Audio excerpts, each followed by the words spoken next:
السلام علیکم۔ میرا آج کا ٹاپک ہوگا ہیپاٹائٹس کے حوالے سے کہ ہیپاٹائٹس کیسا پھیلتا ہے، ہیپاٹائٹس کے کتنے اقسام ہیں اور ہیپاٹائٹس ہمارے جسم میں کتنا خطرناک ہے اور ہیپاٹائٹس کے کون سے ٹیسٹ فرسٹ میں کیا جاتا ہے۔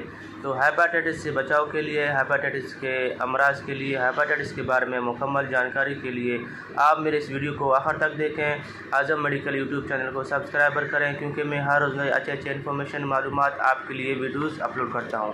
تو ہیپاٹائٹس دراصل جگر کی بیماری کو کہتے ہیں۔ ہیپاٹائٹس جگر کی سوزش، جگر کی سوجن کو کہتے ہیں اور ہیپاٹائٹس ایک وائرس ہوتا ہے جو کہ باڈی میں جا کے جگر کو سیروسس کرتا ہے، جگر کی فنکشن کو آؤٹ کرتا ہے اور جگر کو کام کرنے میں رکاوٹ دیتا ہے اور پھر جگر کریش ہو جاتا ہے۔